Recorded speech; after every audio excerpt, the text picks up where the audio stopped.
पूर्णिमा तिथि का व्रत हम कब करें? पौष पूर्णिमा, जो कि बहुत ही महत्वपूर्ण होती है। वैसे तो हर महीने की पूर्णिमा अपने आप में बहुत ही शुभ और पुण्यदायी मानी जाती है।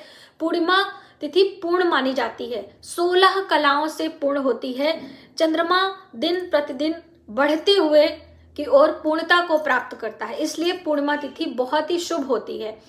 पूर्णिमा तिथि का व्रत, स्नान, दान करने से हमारे जीवन में देवी देवताओं की कृपा प्राप्त होती है। जैसे कि अमावस्या पर दान पुण्य करने से पितरों की कृपा प्राप्त होती है, उसी प्रकार से पूर्णिमा पर स्नान, दान, व्रत आदि करने से देवताओं की कृपा हमें प्राप्त होती है। और जब हमारे जीवन में देवताओं की कृपा होती है, पितरों की कृपा होती है, तो हमारा जीवन सरल हो जाता है, आसान हो जाता है, संघर्ष कम हो जाता है। तो आप व्रत कर सकते हैं तो बहुत अच्छी बात है, वरना नियम से स्नान करने के बाद दान अवश्य करें। तो देखिए, व्रत किस दिन करें, दान किस दिन करें, 2 जनवरी को या फिर 3 जनवरी को, बहुत सारा संशय है। जैसे कि पूर्णिमा तिथि की जो शुरुआत हो रही है वो 2 जनवरी को शाम को 6:54 से शुरू हो रहा है, 2 जनवरी को शाम को। और पूर्णिमा तिथि समाप्त हो रही है 3 जनवरी को 3:31 पर। तो अब व्रत हम किस दिन करें?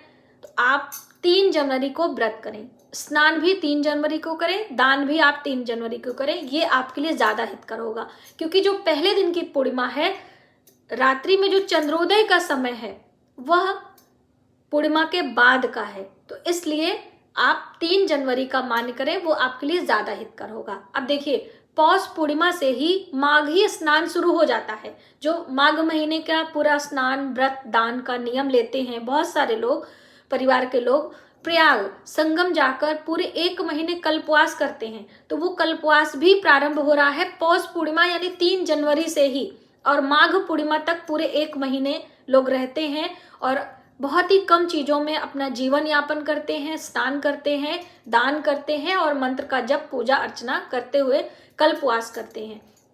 और दोस्तों, माघ के महीने में बहुत सारी चीजें त्याग की जाती हैं।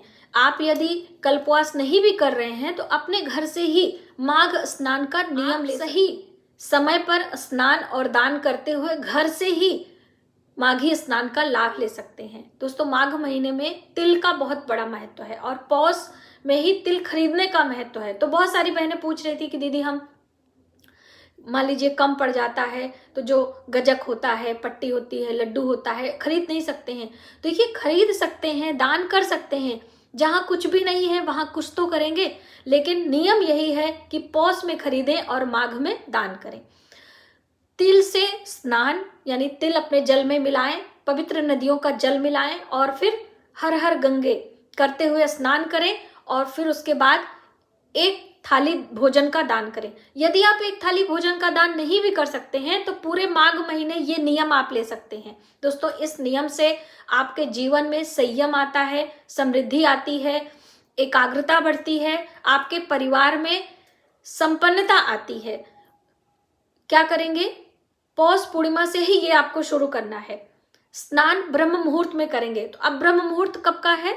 तो सर्दियों का मौसम होता है, सूर्योदय थोड़ा देर से होते हैं, सूर्य दक्षिणायन भी होते हैं। तो आप सूर्य की पूजा आराधना तो करेंगे ही, लेकिन ब्रह्म मुहूर्त में आप स्नान करें। तो 5:24 से लगभग 5:20 से लेकर 6:20 का समय ब्रह्म मुहूर्त का माना जाता है। हर दिन थोड़ा ऊपर नीचे होता है, लेकिन आप एक मोटा मोटी मान के चले कि 5:15 बजे से लेकर 6:15 बजे के बीच में हमें स्नान कर लेना है। यदि घर में कर रहे हैं तो, पवित्र नदियों में कर रहे हैं तो, घर में कर रहे हैं तो काला तिल मिला लेंगे, पवित्र नदियों में कर रहे हैं तो अपने सिर पे काला तिल रखकर फिर हम नदी में स्नान करते हैं। स्नान करने के बाद तुरंत भगवान सूर्य को हम जल देंगे, सूर्य के मंत्रों का जप करेंगे और सूर्य वाले जल में भी काले तिल हम डालेंगे और फिर दान करेंगे। तो दान में क्या नियम लेना है, चाहे आप घर से कर रहे हैं, चाहे पवित्र नदियों के पास या फिर प्रयाग में, 1 कटोरी, मैं बिल्कुल सूक्ष्म तरीका आपको बता रही जो कि हर व्यक्ति कर सकता है। सबकी सामर्थ्य, सबकी श्रद्धा अलग अलग होती है, लेकिन आपको जरूर समय निकालकर इन बातों पर ध्यान देना है।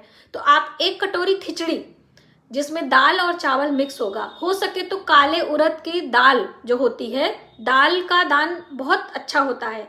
तो दाल और चावल मिक्स कर लें, उसमें एक सिक्का डाल दें, चाहे 5 का, चाहे 2 का, चाहे 10 का, जो भी आपका दिल करे, और एक काले तिल का लड्डू। ये हर दिन स्नान के बाद आप नियम बना लें।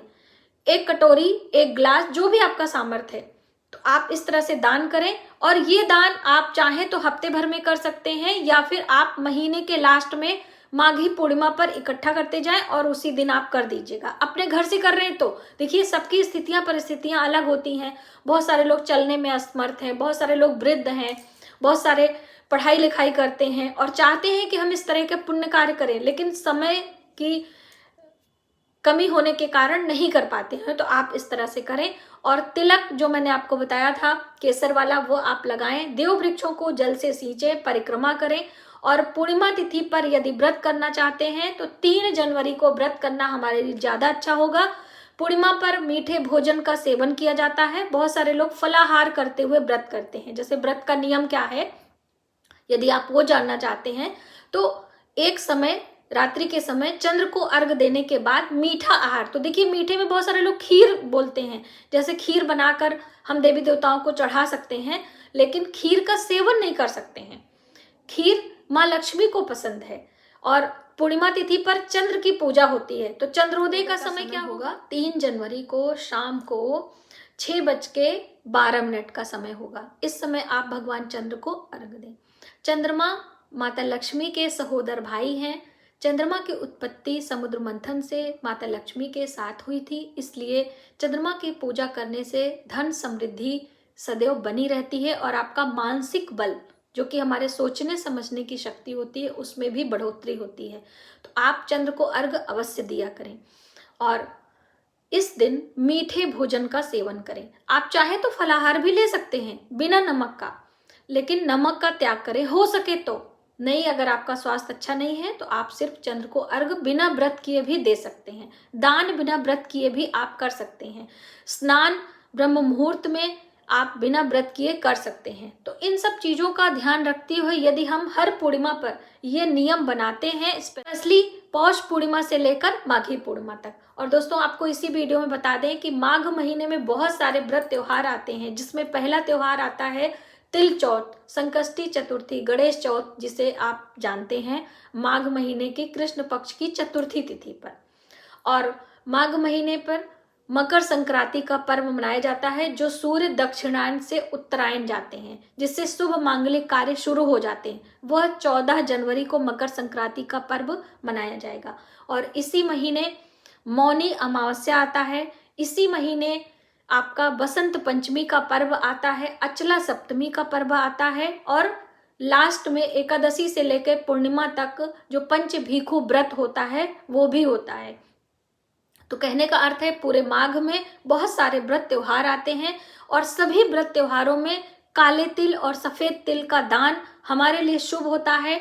हम काले तिल स्वयं सेवन कर सकते हैं, देवी देवताओं को भी चढ़ा सकते हैं और दान भी कर सकते हैं।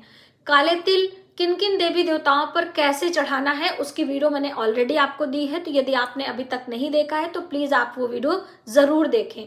तिल की महत्वता और उपयोगिता समझते हुए आप उसे समय समय पर दान करें। देवी देवताओं के निमित्त आप उसे चढ़ाएं भी, आपके लिए हितकर होगा। और दोस्तों, यदि पौष पूर्णिमा से आप व्रत शुरू करना चाहते हैं तो बिल्कुल कर सकते हैं। माघी पूर्णिमा पर भी व्रत की शुरुआत किया जा सकता है। जैसे बहुत सारे लोगों के मन में रहता है खरमास है, हम व्रत नहीं करेंगे, तो आप माघी पूर्णिमा से पूर्णिमा तिथि का व्रत शुरू कर सकते हैं। और जो लोग गुरुवार का व्रत शुरू करना चाहते हैं वो लोग भी गुरुवार का व्रत कर सकते हैं मकर संक्रांति के बाद से। तो ये थी जानकारी कि पौष पूर्णिमा का व्रत हमें कब करना है, ब्रह्म मुहूर्त का समय क्या होगा, चंद्रोदय का समय क्या है, और हम क्या चीजें पूरे माघ महीने दान करते हुए देवी देवताओं की कृपा प्राप्त कर सकते हैं और अपने जीवन में समृद्धि और संयम बना सकते हैं। तो आज की वीडियो में बस इतना ही। यदि हमारी जानकारी आपको थोड़ी सी भी हेल्पफुल लगे तो प्लीज वीडियो को ज्यादा से ज्यादा लोगों में शेयर करें। आने वाले वीडियो के लिए सब्सक्राइब करें। मिलते हैं एक नई जानकारी के साथ नए वीडियो में। तब तक आप अपना अपने परिवार का ख्याल रखें। जय माता दी।